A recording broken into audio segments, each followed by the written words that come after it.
past week, I read a pretty surprising headline. Johns Hopkins study. Lockdowns had little to no effect on COVID-19 mortality, but had devastating effects on society. The article went on to explain that stringency index studies find that lockdowns in Europe and the United States only reduce COVID-19 mortality by 0.2% on average. This was surprising, not because I think it's impossible that lockdowns might not be as great for stopping the spread of disease as we all thought, although I'm skeptical, but because, well, it's kind of difficult to argue, at least from a scientific standpoint, that lockdowns in the United States didn't work well when the United States never actually tried a lockdown. As usual, I'm going to give a few quick facts up front. This is not a real study like one might find in a scientific journal. It has not, as far as I can tell, been peer-reviewed, and it wasn't conducted by medical professionals. It's an article written by economists, led by one named Steve H. Henk, for his own little series of papers that he posts on the Johns Hopkins Krieger School website. This paper calls itself a meta-analysis, which is a type of study I cover a lot. Meta-analyses can be very helpful in that, if done carefully, they can distill a large amount of data that you find across many different studies to show what the preponderance of evidence tells us about a particular issue. But if done poorly, they allow someone to cherry pick data that suits their narrative and ignore the data that disproves it. That's why it's important for even meta-analyses to go through careful, critical peer review, which again, this one does not appear to have done. The Economist started off with 18,590 studies, which, wow, that is a lot. That's such a huge amount of data that will definitely give us a significant result. Except, then they cut down those 18,590 studies to 1,048 studies based upon whether or not the titles of those studies suggested that they would be worthwhile. Okay, that's fine. Not everything's going to be relevant. 1,000 is still an impressive number of studies. But then they narrowed it down a little further to 117 studies. The other 931 studies either did not measure the effect of lockdowns on mortality or did not use an empirical approach. Okay, so now we're at 117, except all but 34 of those were found to not be good enough. Okay, so 34. Except of those, only 22 were peer-reviewed, and all of them only looked at the effect of lockdowns, more on that in a minute, during the first wave of COVID. All but one only included data up to September of 2020, which is strange considering that the biggest benefit of lockdowns is long-term mortality. But okay, eventually the economists figured that 10 of the final 34 were not good enough either. Of the remaining 24 papers included in this meta-analysis, which has not been peer-reviewed, it appears that only 17 of those were peer-reviewed. So things are not looking great. Also, at this point, I want to pause. Right before I recorded this video, I saw someone else do a breakdown of this paper, and they mentioned that one study in particular was given more weight than any others in this meta-analysis. And when they reached out to the author of that one study, the author said that they came to the completely opposite conclusions of the one paper that this meta-analysis is mostly based on. So, as always, there's a link to the full transcript for this video below. You can find links to everything I talk about down there. So now I want to take a moment and talk about lockdowns. Lockdown has a very specific meaning apart from its colloquial meaning. And one would hope that a scientific evaluation of lockdowns would understand that. But this paper does not appear to. It's important that in cases like this that we avoid colloquial terms because there's a huge difference between a lockdown, a quarantine, a vaccine mandate, a mask mandate, a government issued recommendation. Lumping all of those things under lockdown would be like a scientific paper on evolution discussing how it's just a theory, because the colloquial use of theory means something we're not totally sure about.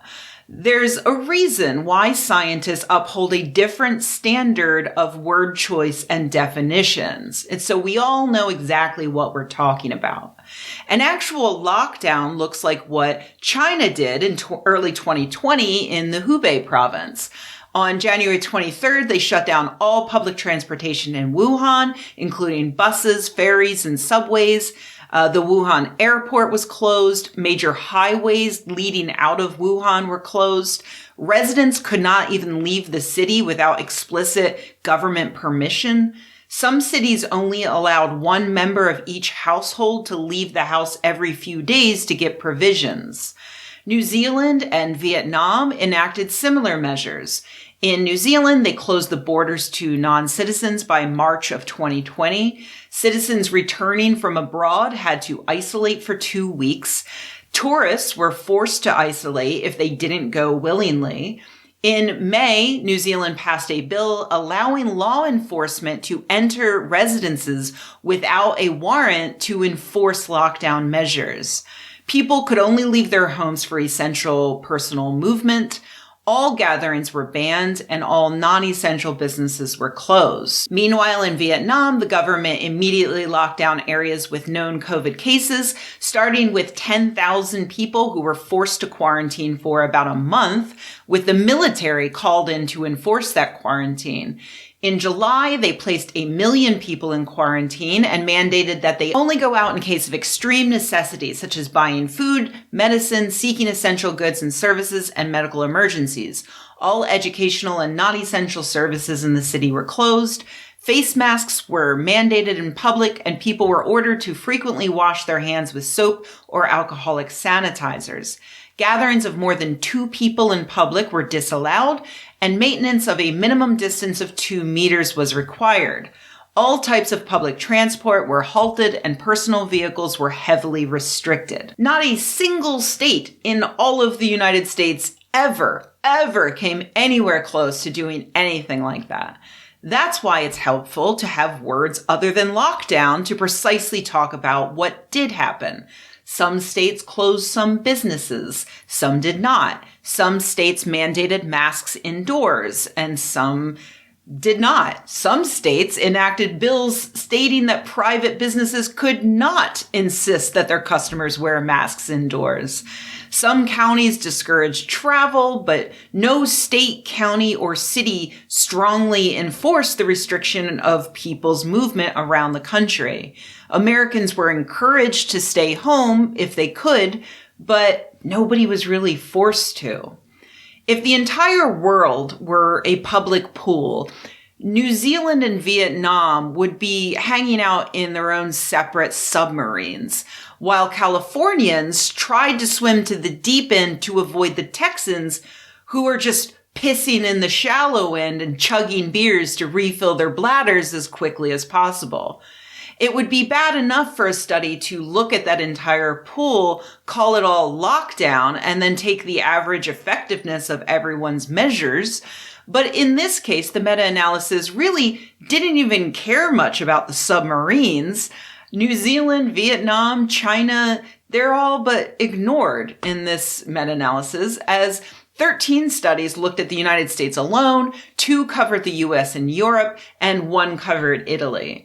Despite a few of the papers claiming to look at worldwide measures, the meta-analysis author's conclusion only considers what they call lockdowns in the United States and Europe. It's weird because New Zealand and Vietnam, who use strict, well-enforced lockdowns to demonstrably slow down the spread of COVID-19 in their borders, undeniably saved countless lives. For instance, this peer-reviewed study published last year in The Lancet found that not only did New Zealand's lockdown prevent deaths from COVID, but they actually had lower all-cause mortality compared to historical data, because the lockdown also stopped the spread of diseases like influenza and pneumonia. For some reason, though, this study was not included in this meta-analysis. And then there's this study on Vietnam, also not included in this meta-analysis for some reason, despite being peer-reviewed and published in BMJ Public Health, that found controlling outbreaks in settings such as crowded public places, bars and hospitals, within certain villages and over cities required early detection, aggressive trace test quarantine efforts, a geographically extensive lockdown area, and an adoption of several non-pharmaceutical interventions.